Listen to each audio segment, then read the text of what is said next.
بسم اللہ الرحمن الرحیم۔ میں اس وقت موجود ہوں ابل موری والا گاؤں میں، جہاں پہ کسی زمانے میں جنوبی ایشیا کا سب سے بڑا درخت ہوا کرتا تھا،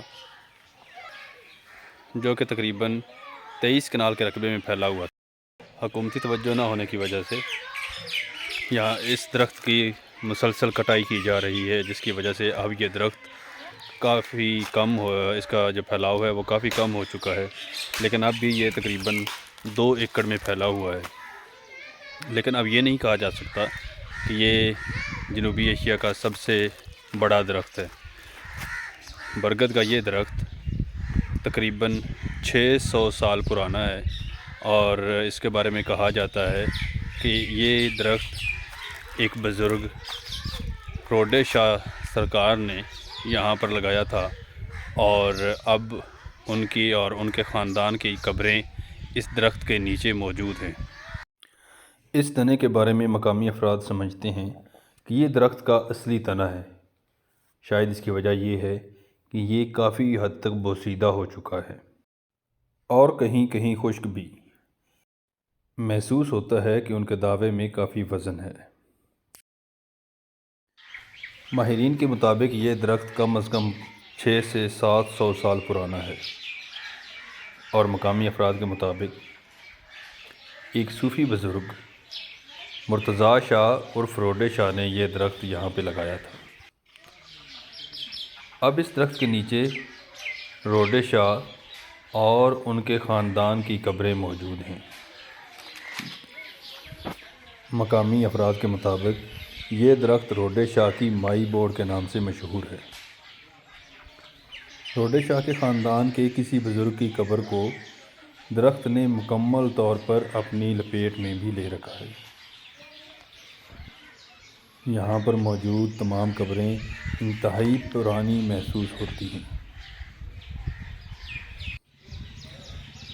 یہ قبر روڈے شاہ سے منسوب ہے، جن کے بارے میں کہا جاتا ہے کہ انہوں نے یہ درخت یہاں پر لگایا تھا۔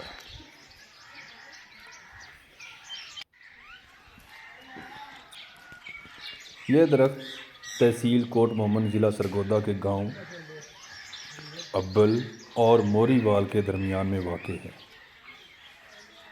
اس کا رقبہ یا اس کا پھیلاؤ کسی زمانے میں 23 کنال سے کچھ زیادہ تھا، جس کی وجہ سے اسے جنوبی ایشیا کا سب سے بڑا درخت ہونے کا اعزاز بھی حاصل تھا۔ مقامی افراد کے مطابق یہ درخت اس قدر گھنا تھا کہ اس میں سے جھک کر ہی گزرا جا سکتا تھا، مگر 2014 کے سیلاب کے بعد اس درخت کی بوسیدگی کا آغاز ہوا، اور اس کے کئی تنے یا تو گر گئے یا خشک ہو گئے۔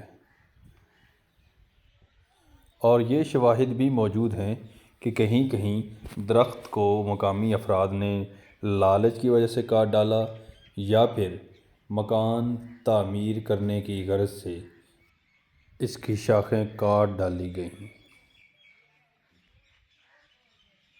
اب درخت کا زیادہ سے زیادہ پھیلاؤ 2 ایکڑ یا 16 کنال سے زیادہ نہیں ہے،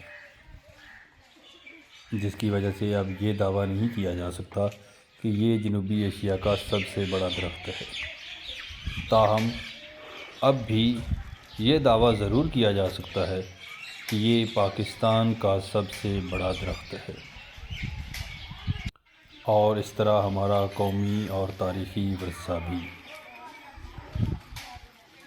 کہا یہ جاتا ہے کہ یہ درخت کسی زمانے میں اس قدر گھنا تھا کہ دونوں گاؤں کے لوگ اس کی چھاؤں میں گرمیوں کا موسم گزارتے، اور خواتین یہاں پر بیٹھ کر چرخہ کاٹتی،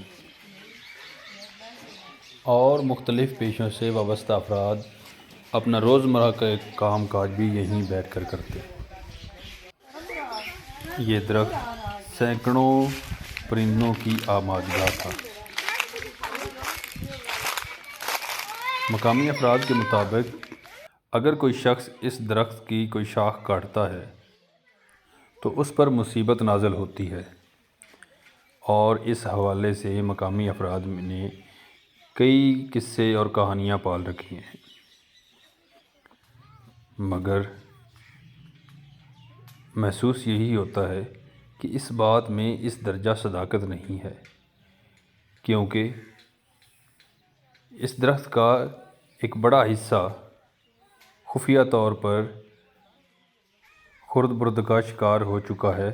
اس کے علاوہ لوگوں نے اس کے اطراف میں مکانات بھی تعمیر کر لیے ہیں اور اب اس کی شاخیں مختلف گھروں میں بھی نظر آتی ہیں۔ نباتات کے ماہرین کے مطابق یہ توہمات اس درخت کے لیے بلکہ اس جیسے دیگر درختوں کے لیے لائف لائن کی حیثیت رکھتے ہیں، وگرنہ یہ درخت کب کا کٹ چکا ہوتا۔ حکومتی عدم سرپرستی اور لاپرواہی کا یہ عالم ہے کہ اس گاؤں تک کہیں سے بھی کوئی اچھا روڈ نہیں جاتا اور یہاں پر پہنچنا اچھا خاصا مشکل ہے۔ یہاں پر کسی قسم کا کوئی بورڈ آویزاں ہے جس سے سیاحوں کی رہنمائی ہو سکے، اور نہ ہی اس کی حفاظت کرنے کے لیے کوئی خاص اقدامات کیے گئے ہیں۔ یہاں پر آنے والے سیاح بھی محض اللہ تعالیٰ کے رحم و کرم پر ہی ہوتے ہیں۔ تاہم اس حوالے سے ایک مثبت پیش رفت بھی سامنے آئی ہے۔ تقریباً 6 ماہ قبل اسسٹنٹ کمشنر کوٹ مومن نے یہاں پر پنجابی کانفرنس کا انعقاد کروایا تھا، جس کا مقصد اس درخت کی تاریخی اہمیت کو اجاگر کرنا تھا، مگر اس کے بعد انفراسٹرکچر بہتر بنانے پر کوئی توجہ نہیں دی گئی اور نہ ہی یہاں پر آنے والے سیاحوں کے لیے کسی قسم کی کوئی سہولت موجود ہے۔ اگر حکومت چاہے تو یہاں تک بہترین سڑکوں کے ذریعے رسائی دے کر اور دیگر سہولیات مہیا کر کے سیاحوں کی بڑی تعداد کو اس جانب متوجہ کیا جا سکتا ہے۔